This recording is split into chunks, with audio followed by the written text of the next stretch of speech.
இதயம் சீரியல்ல துரைக்கு மித்ரா வேலை போட்டு கொடுக்கறதா ஆஃபீஸ்க்கு வர சொல்லியிருக்காங்க. ஆஃபீஸ் வந்த துரை என்னது ஒருத்தரையும் காணா, என்ன எதுக்காக இந்த டைமுக்கு வர சொன்னாங்கன்னு பார்த்துட்டு இருக்காங்க.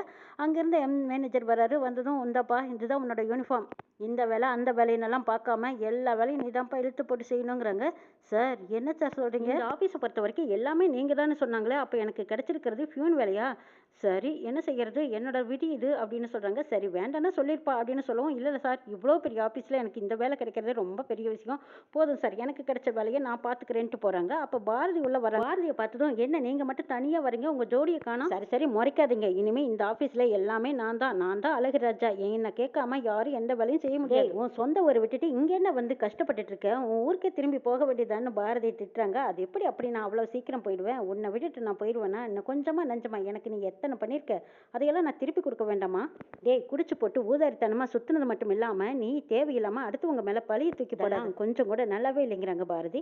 இன்னைக்கு நான் இந்த நிலைமையில வந்து கஷ்டப்பட்டுட்டு இருக்கிறேன்னா அதுக்கு காரணமே நீதான பாரதி. என்னைக்கு நான் வேண்டான்னு நினைக்கிறேனோ அன்னைக்கு ஆதிக்கிட்ட எல்லா உண்மையும் சொல்லிட்டு நான் தூக்கி போட்டுட்டு போய்கிட்டே இருப்பேன். இதை யாராலும் தடுக்க முடியாதுன்னு துரை பாரதியை மிரட்டுறாங்க. டே ப்ளீஸ் தயவு செய்து ஆதிக்கிட்ட எந்த உண்மையும் சொல்லிடாதுன்னு கெஞ்சுறாங்க. நீ சொல்லி நான் கேட்கணுங்கிற அவசியம் கிடையாது, நான் சொல்றபடி நீ நடந்துக்கிட்டா அது வரைக்கும் உனக்கு எந்த பிரச்சனையும் இருக்காது. எப்படி வசதின்னு துரை கேட்கும்போது பேசாம அமைதியா போறாங்க பாரதி. சுதாகர் வராரு. சுதாகர் உள்ள வரும்போதே துரை நிறுத்துறாரு. இங்க பாருங்க, நீங்க யாரு சார், என்கிட்ட அனுமதி கேட்காமயே உள்ள வந்துட்டு இருக்கீங்கன்னு கேக்குறாங்க. ஆமா நீ யாரு, நீ புதுசா இருக்க அப்படின்னு கேட்கவும், சார் என்ன தெரியலையா, நான் தான் சார் ஆண்டிநாத அழகுராஜா, இந்த கம்பெனியை பொறுத்த வரைக்கும் என்ன கேட்காத ஒரு துரும்பு கூட அசையாது தெரியுமா? ஆமா முதல்ல நீங்க யாருன்னு சொல்லுங்க அப்படின்னு கேட்கவும், சரி உன்னை யார் இந்த கம்பெனியில வேலைக்கு சேர்த்து விட்டான்னு கேக்குறாங்க சுதாகர். ஆதி எம்டி, உங்களுக்கு தெரியுமா அவரு இந்த கம்பெனியில என்ன அப்பாயின்மெண்ட் பண்ணியிருக்காருங்கிறாங்க துரை. ஓஹோ, ஆதிக்கு மேல ஒரு எம்டி இருப்பார், அவர் யாருன்னு தெரியுமா? நல்லா பார்த்துக்கடா, ஏன் மூஞ்சி தான், நானே தான் இந்த எம்டி அப்படிங்கிறாரு சுதாகர். இதை கேட்டோம், ஐயோ சார் நீங்களா? அடுத்தது மித்ரா வந்து துரை கிட்ட சுதாகரை அறிமுகப்படுத்துறாங்க. ஐயோ சார் நான் தெரியாம பேசிட்டேன் சார், என்ன மன்னிச்சிடுங்க சார், மனசுல வச்சுக்காதீங்கன்னு கெஞ்சுறாங்க. மித்ரா யார் இந்த லூசு பையன், நாகரிகம் இல்லாம நடந்துக்கிறான், இவனை யார் வேலைக்கு சேர்த்துனதுங்கிறாங்க. அண்ணே கொஞ்சம் அமைதியா யாரு என்னங்கிற விவரத்தை நான் கேபினுக்குள்ள போய் சொல்றேன், உள்ள வாண்ணே அப்படின்னு சொல்லி கூட்டிட்டு போறாங்க மித்ரா. மித்ரா யார் அவன், கண்டவனெல்லாம் ஆபீஸ்க்குள்ள நுழைஞ்சிட்டு நம்மளையே அதிகாரம் பண்ணிட்டு இருக்கான், யார் இவனை வேலைக்கு சேர்த்தது, இதெல்லாம் நமக்கு தேவைதானான்னு கேட்குறாங்க சுதாகர். இங்கே பாருங்க நீ கொஞ்சம் பொறுமையாக அமைதியாரு, அவன் யார் தெரியுமா, அவன் பேர் துரை, வாசுவோட தம்பி. அதாவது வாசுங்கிறது பாரதியோட புருஷனோட தம்பி தான் இவன். பாரதியை வெளியில் அனுப்புறதுக்கு இவன் தான் சரியான ஆள், அதனால தான் இவனை இந்த ஆஃபீஸ்க்குள்ளே நான் வேலை கொடுத்து வச்சிருக்கேங்கிறாங்க மித்ரா. இவனை வச்சு தான் பாரதிக்கு நிறைய நம்ம குடைச்சல் கொடுக்கணும். ஆதிக்கு இவனை யாருங்கிறதே தெரியாது, எனக்கு துரைய தெரியுங்கிறது ஆதிக்கு தெரியாது. மித்ரா நீ சொல்றது கேட்கறக்கெல்லாம் நல்லா தான் இருக்கு, ஆனால் இதெல்லாம் நிஜத்தில் நடக்குமாங்கிறாங்க சுதாகர். ஆதியோட வாழ்க்கையிலேருந்து பாரதியை நிரந்தரமாக துரத்தணும்னா எனக்கு இதுதான் சரியான வழி, இதை தவிர எனக்கு வேறு வழி தெரியல. ஆதியை என்னால் மறக்கவும் முடியாது, அவரை விட்டு நான் பிரியவும் முடியாதுன்னு சொல்லிடுறாங்க மித்ரா. வெளியில் பார்த்தா மனவும் அபியும் உள்ள வர. அபி நான் ஆஃபீஸ்க்குள்ளே வரல, உங்கள் அண்ணன் பார்த்தாருன்னா ரொம்ப கோவப்படுவார், எதுக்கு இப்போ தேவையில்லாத வேலை பார்த்துட்டு இருக்கேன், நான் பேசாமல் இப்படியே போயிடுறேன்னு சொல்கிறாங்க. மனோ இதை பார் மனோ, இதையே நீ எத்தனை தடவை தான் சொல்லுவேன், நான் சொல்கிறத நீ கேளு, முதல்ல ஆஃபீஸ்க்குள்ளே போகலாவான்னு கையை பிடிச்சி இழுத்திட்டு வர்றாங்க. அப்போ மனோ சொல்கிறாரு, இதை பார் அபி, இதெல்லாம் வேண்டாம், தேவையில்லாமல் வீண் பிரச்சனை தான் வரும், இந்த பிரச்சனைக்கு ஆளாக வேண்டாம், விட்டுரு அபி, நான் சொன்னா கேளு, நான் போயிடுறேங்கிறாங்க. அபி மனோவை கட்டாயப்படுத்தி கூட்டிகிட்டு வராங்க. இதை பாரதி பார்த்துட்டு, டே மனோ ஆஃபீஸில் உனக்கு என்னடா வேலைங்கிறாங்க.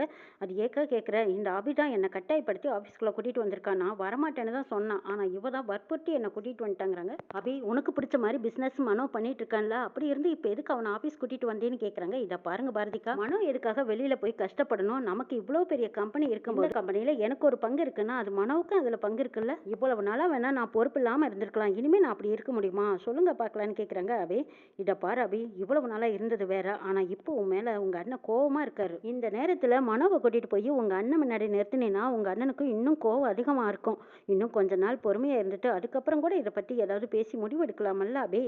அக்கா நீங்களும் அண்ணன் மாதிரி தான் பேசுறீங்க, எனக்கு பிடிச்ச மனோவை நான் கல்யாணம் பண்ணிக்கிட்டேன், இது ஒரு பிரச்சனையாக பார்க்குறவங்களுக்கு பிரச்சனையாக இருந்துட்டு போகட்டும், ஆனால் நான் சந்தோஷமான வாழ்க்கையை வாழ்ந்துட்டு இருக்கேன், பிரச்சனையை ஆற போட்டால் அந்த பிரச்சனை அப்படியே தான் இருக்குமே தவிர அதுக்கு ஒரு முடிவே கிடைக்காது தெரியுமா, நீங்கள் விடுங்க, இதை பற்றி எங்கள் அண்ணன்கிட்ட நான் பேசிக்கிறேன்னு சொல்லிட்டு மனோவை கையை பிடிச்சி ரூமுக்கு கூட்டிகிட்டு போகிறாங்க. வா மனோ போகலாம், எங்கள் அண்ணனை நேராக பார்க்கலான்னு சொல்லி சுதாகரோட கேபினுக்கு கூட்டிகிட்டு போகிறாங்க. சுதாகரை அண்ணான்னு கூப்பிடுறாங்க, திரும்பாத இருக்காரு சுதாகர். இதை பாருங்கன்னா நீங்கள் திரும்பி பார்த்தாலும் பார்க்கலினாலும் நான் சொல்ல வேண்டிய விஷயத்த சொல்லிடுறேன், மனோ இந்த ஆஃபீஸில் தான் வேலை பார்க்குறான், நீங்கள் அப்பாயின்மெண்ட் போட்டு அவனுக்கு ஒரு போஸ்டிங் கொடுத்தாகணும். ஏய் உனக்கு எவ்வளவு தைரியம், என் முன்னாடி கூட்டிகிட்டு வந்து அவனுக்கு நீ வேலை கேட்குறியா, எனக்கு தெரியாமல் எப்போ அவனை நீ கல்யாணம் பண்ணிக்கிட்டு என் முன்னாடி வந்து நின்னையோ அப்போவே உனக்கு எனக்கு இருந்த உறவு முறிஞ்சு போச்சு, அவனை வீட்டில் விட்டு வச்சிருக்கிறதே பெரிய தப்புன்னு நினச்சிட்டு இருக்கேன், ஆனால் என்ன தைரியம் இருந்தால் நீ ஆஃபீஸ்க்கே கூட்டிகிட்டு வந்து அவனுக்காக நீ என்கிட்ட வேலை கேட்ப, அவனுக்கெல்லாம் என்னால் வேலை போட்டு கொடுக்க முடியாது, அவனை மரியாதையை கூட்டிகிட்டு இங்கேருந்து வெளியில் கிளம்புங்கிறாங்க சுதா. சுதாகர்.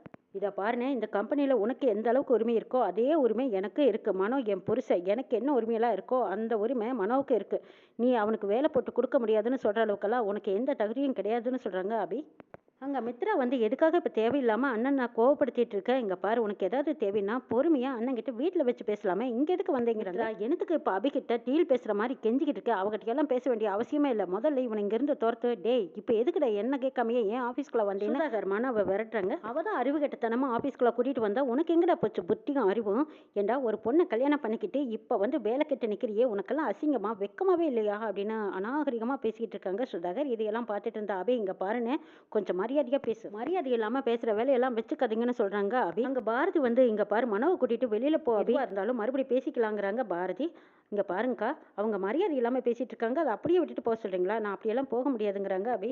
அவனே ஒரு பிச்சைக்கார, அவனுக்கு ஒரு மரியாதை ஒரு கேடா, சாப்பாட்டுக்கே பாத்திரத்தை தூக்கிட்டு தெரியறான், அவனுக்கு போய் சப்போர்ட் பண்ணி பேசிட்டு இருக்கான்னு சுதாகர் ரொம்பவே அநாகரிகமா பேசிட்டு இருக்காங்க. உனக்கு என்ன தகுதி இருக்குன்னு கேக்குறாங்க சுதாகர். பாரதி சொல்றாங்க அவனுக்கு எல்லா தகுதியும் இருக்கு சார், அவன் இந்த வயசுலயே சொந்தமா சுயமா யாரோட சப்போர்ட்டும் இல்லாம தொழில் பார்த்து உங்களுக்கு விருப்பம் இல்லாம உங்க தங்கச்சியை கல்யாணம் பண்ணிட்டாங்கிறதுக்காக நீங்க என்ன வேணாலும் பேசினாங்கிற அர்த்தம் கிடையாது சார். அவனுக்குன்னு சுயமரியாதை இருக்கு, அந்த சுயமரியாதையை சொல்ற அளவுக்கு இங்க யாருக்குமே எந்த தகுதியும் கிடையாதுங்கிறாங்க. அப்ப மித்ரா திடுக்குன்னு திரும்பி பாக்குறாங்க. ஓஹோ, எப்படி என் தங்கச்சிக்கு கல்யாணம் பண்றதுக்கு உங்களுக்கு உரிமை இருக்கு, ஆனா உங்களை பத்தி பேசுறதுக்கு கூட எங்களுக்கு தகுதி இல்லையா? நீ ரொம்ப பெரிய ஆளுதான், எல்லா டெக்னிக்கும் தெரிஞ்சு வச்சிருக்கீங்க, ஆனா உனக்கு இவ்வளவு வருஷமா உன்னை நம்பி வேலை கொடுத்தது என்னோட தப்பு. உன் குடும்பத்தையே என் வீட்டுல தங்க வச்சிருக்க, அந்த நன்றி விசுவாசம் கூட கிடையாதா? பிரச்சனையை பெருசாக்கிட்டே போறாங்க. அப்போ அங்க ஆதி வராங்க. ஆதி வந்து என்ன பிரச்சனைன்னு கேக்குறாங்க. மனோவுக்கு சுயமரியாதை இல்லைன்னு ரொம்ப அசிங்கமா பேசுறாங்கன்னு சொல்றாங்க பாரதி. இதை கேட்டு ஆதி சொல்றாங்க, இப்ப என்ன அவனுக்கு பணம் இல்லைங்கிறதா ஒரு பிரச்சனையா? அவனோட சொந்த முயற்சியில அவனுக்குன்னு ஒரு பிசினஸ் இருக்கு, அதை ரொம்பவே வளர்த்தி காட்ட போறேன்னு சொல்லிட்டு ஆதி 2-3 கம்பெனிக்கு போன் பண்ணி ஆர்டர் வாங்கி கொடுக்குறாங்க. ஒரு கம்பெனிக்கு 250 சாப்பாடு டெய்லி செஞ்சு கொடுக்குற மாதிரி ஏற்பாடு பண்ணி கொடுக்குறாங்க. ஆதிக்கு தெரிஞ்ச கம்பெனி ஓனர்கிட்ட எல்லாம் பேசிடுறாங்க.